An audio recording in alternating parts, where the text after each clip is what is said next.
Amici bellini, è successo. Lo dovevamo aspettare. Iscrivetevi al canale se non siete iscritti, perché magari qualcuno cercava notizie e le ha trovate. Noi riportiamo la notizia e chiedo alla mia community di lasciare tanti like, perché su questo video arriveranno i dislike, arriveranno tutti gli altri, che poi tutti gli altri onestamente possono essere solo i tifosi interisti, che penso, riguardando un pochino i messaggi, erano 80% a favore di Acerbi e 20% contro, diciamo, guardando i fatti. Dicevano perché succede a tutti, perché succederà a tutti e succederà molto di più dopo una sentenza del genere. Il signor Acerbi è stato assolto, quindi non c'è stata nemmeno quella cosa all'italiana, sai, mezza e mezzo, no, proprio libero di uscire. E mi sono scritto una cosa perché nelle parole come si dice, la spiegazione, diciamo, teoricamente era compatibile una diversa ricostruzione dei fatti, scrivono. Si è raggiunta la prova dell'offesa, ma è confinato alle parole del soggetto. Cioè, praticamente, noi accettiamo che l'offesa c'è stata, però solamente le parole di Juan Jesus non bastano. Quindi se l'è inventata. Se l'è inventata lui e Acerbi che chiede scusa in campo. E Juan Jesus che cerca di stemperare e lo perdona a fine partita, non conta niente. E le parole che poi Juan Jesus ripete sui suoi social e che io non ripeterò, perché poi diamo solamente fastidio all'algoritmo se devo ripetere cose che non vanno nemmeno ripetute, ma che conosciamo molto bene. Quindi è non discriminatorio. Di conseguenza succederà, abbiamo stocanato proprio alla grande. Ognuno può dire quello che vuole sottovoce, magari si mettono la mano così e dicono quello che vuole perché non c'è la prova. E lo dico solamente a uno, così non è per tutti, ma è solamente per te, con la frase di Acerbi che quella è un'offesa come un'altra. Siamo veramente, abbiamo superato il limite della decenza. E io me ne frego assai della squalifica di Acerbi, lo sappiamo, l'Inter ha vinto il campionato, l'Inter può fare a meno di Acerbi, hanno uno squadrone, era simbolico, era importante. Era un'occasione, madonna che caldo, era un'occasione incredibile per l'Italia per dimostrare quello che pensano nel mondo, che quello che pensano nel mondo sia falso e sbagliato. Tu devi dare proprio l'esempio, la scritta del Noir, sì, insomma, veramente stiamo... E vi invito, perché molto rumore ha fatto il silenzio di Fabrizio Romano sui social, molto molto attento a queste cose, perché non pensate Fabrizio, ma quello si occupa solo di calciomercato. No. Fabrizio Romano è un'istituzione e in quanto istituzione tocca tutti gli argomenti che riguardano lo sport, ed è stato molto molto sensibile tutte le volte che è successo con Vinicius Junior, e proprio di questi giorni Vinicius Junior che scoppia in lacrime in conferenza quando ne deve parlare.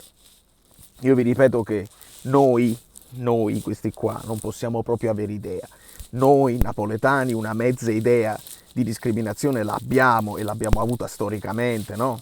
Espatriamo, andiamo al nord e non ci affittano le stanze, e tutta una serie di cose che conosciamo molto molto bene. Fabrizio Romano ha mantenuto un profilo silenzioso riguardo la vicenda, ma ha subito twittato la soluzione. E vi invito, chi frequenta Twix, ad andare a vedere i commenti sotto, ma non i commenti, perché a me, io tengo sempre questo fatto che il mio algoritmo è misto, quindi mi escono commenti di gente con la spunta, quindi di gente famosa, potenzialmente virale, ma dell'estero, e andateli a leggere, li ho riportati anche io, giusto un paio di esempi. Dice, si è confermata, l'Italia si è confermata la sua nomea di paese che è così. Vedete che poi i rumori cafardi ci sono dappertutto.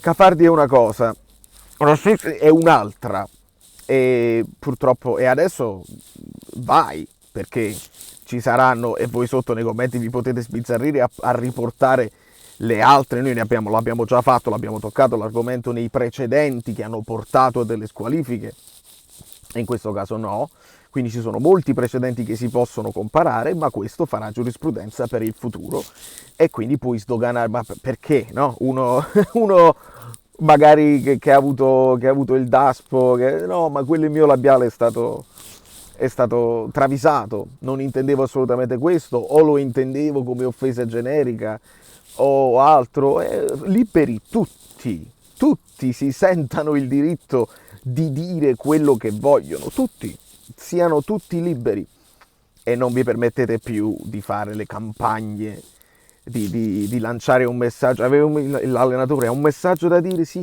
siamo contro tutti quanti, fate i video, fate le magliette, fate quei bei video dove si vedono tutti i caratteri facciali diversi, i colori diversi, divertitevi, siete ridicoli, siete dei pagliacci, siete... È la Serie B, le categorie, vedi? La Serie A e la Serie B, essere in una squadra che deve essere protetta, è la riflessione, quindi da parte mia che abito a New York e certe dinamiche le vivo molto più di come si vivono in Italia quotidianamente, per quanto riguarda la diversità, è proprio il paese della diversità. E quindi io guardo oltre il mio orticello Napoli perché non me ne frega niente della cosa in questione, non lottiamo per niente, quindi non è un problema sportivo, va molto oltre come ci guardano nel futuro. E noi come Napoli dobbiamo chiederci cosa conta il Napoli e dobbiamo chiederci come abbiamo fatto l'anno scorso a vincere in un paese così respingente nei nostri confronti. È stato un miracolo, è stato oltre un miracolo. Sono successe un po' di cose, un po' di squadre forti sono venute meno e va bene. Il Napoli ha fatto quello che doveva fare, il Napoli non è stato mai coinvolto in dubbietti, una vittoria pulita, schiacciante, bella, che ha portato entusiasmo e quasi era inevitabile forse farcela pagare. Ci abbiamo messo del nostro con la scelta del primo allenatore, con il mercato sicuramente.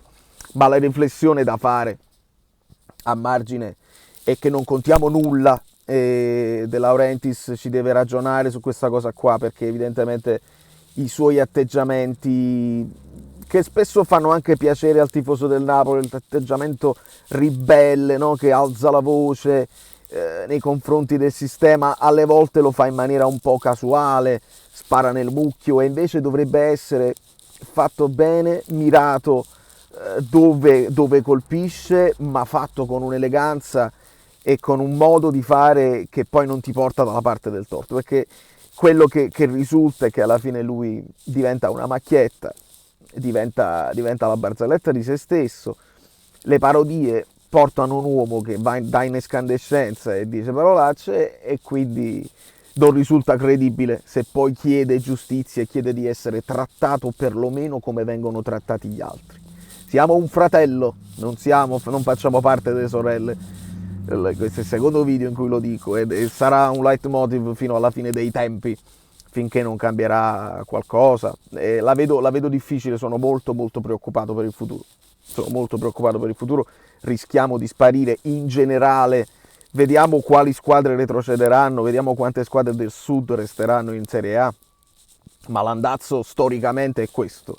Ce n'è una, due che ogni tanto danno fastidio, ma preferiscono farsi le trasferte nel giro di pochi chilometri, tutte quante lì al nord. E questo è evidente per tutta una serie di motivi e di dinamiche che vediamo tutti i giorni. Quindi sì, gli amici abbonati, devi diventare virale, non spacco niente, accuso il colpo, sono costernato, sono molto dispiaciuto per Juan Jesus e sarebbe almeno a livello personale, dall'interno, sarebbe bello che i suoi compagni lo difendano e prendano parte, prendano parola e lo difendano, perché altrimenti risulta che è lui pazzo e si è inventato la cosa per chissà quale motivo, perché la sentenza dice questo. Sei tu, te la sei presa per nulla, e invece non è nulla, non è mai nulla, perché non ci sarebbe stato nemmeno motivo di farlo. E quindi fate Juan Jesus capitano almeno per una partita, simbolicamente è il caso. Noi abbiamo l'esempio di Koulibaly che poi lo è diventato capitano. Come vedete non è la prima volta e purtroppo non sarà l'ultima perché hanno sdoganato completamente. Fate Juan Jesus capitano, lo chiedo al Napoli, ragionate seriamente sulla possibilità in futuro di vederlo come dirigente, ma questa frase quante volte l'abbiamo detta? L'abbiamo detta per Thuram, che è un uomo straordinario, che parla bene e ha quel profilo internazionale, lo abbiamo detto per Zola, per Hamsik, lo si dirà per Mertens adesso che finisce di giocare, ma il Napoli non sembra volerlo proprio fare. E quindi sono parole al vento. Quando nel momento storico in cui il calcio sta cambiando ulteriormente, si creerà ancora di più un divario tra quelle che vanno in una Champions più ricca di quelle che poi vorranno andare alla Superlega, di quelle che resteranno ad arrancare, ad affannarsi per raccogliere le briciole. Ecco, il Napoli rischia veramente di essere tagliato fuori ed è un peccato. Noi il canale continuiamo a farlo anche se andiamo in Serie C, ma è difficile per me da New York poi guardare le partite se non siamo neanche in Europa. Quindi prego con tutte le mie forze la famiglia De Laurentiis di ragionare su questi 85 milioni di simpatizzanti nel mondo e di non abbandonarci, di continuare a lottare per il Napoli e per farci stare almeno a livello sportivo sotto la lente di ingrandimento dei giornali, perché il Napoli diverte, gioca a pallone, un'annata storta non cambierà questo. Almeno come spettacolo sportivo il Napoli ha sempre dato soddisfazione all'estero a chi la racconta. A livello politico siamo messi male.